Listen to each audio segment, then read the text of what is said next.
মুখ্যমন্ত্রীকেও একদিন চেয়ারের বাইরে যেতে হবে। সেদিন আপনাদের সঙ্গে যদি এরকম অবস্থা হয়, অর্থাৎ আমরা যে মানসিক দুরবস্থায় ভুগছি সেই অবস্থা যদি আপনাদের সঙ্গে হয়, আপনারা কিন্তু সেটা সামলাতে পারবেন না। আপনারা ভেবে রাখুন, আপনারা সেটা সামলাতে পারবেন না আমরা যে নরক যন্ত্রণাটা ভোগ করছি।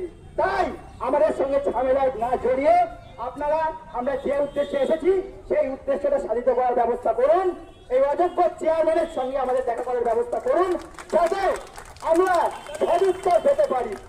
আজকে অযোগ্যরা চোরেরা পুজোর আলোকিত শহরে ঘুরে বেড়াবে, আর আমরা যোগ্যরা যোগ্য হয়ে অন্ধকারে একটা দিন কাটাবো, এটা আমরা মেনে নিতে পারি না। তাই আপনাদের আমাদের প্রতি সহমর্মিতা থাক বা না থাক, আপনারা নিজের চাকরি বাঁচানোর জন্য যেটা করছেন সেই স্বার্থে অন্তত এই অযোগ্য চেয়ারম্যানের সঙ্গে আমাদের দেখা করার ব্যবস্থা করুন, এবং তার কাছ থেকে সদুত্তর আমরা যেগুলো দিয়ে আমরা যে প্রশ্নগুলো জানতে চেয়েছি সেই সদুত্তরগুলো নেওয়ার চেষ্টা করুন, তাহলেই আমরা এখান থেকে উঠবো। আর যোগ্য শিক্ষাকর্মী ভাই বোনদের বলছি, কেউ এখান থেকে উঠবেন না যতক্ষণ না পর্যন্ত চেয়ারম্যানের সঙ্গে আমরা দেখা করে সদুত্তর পাচ্ছি।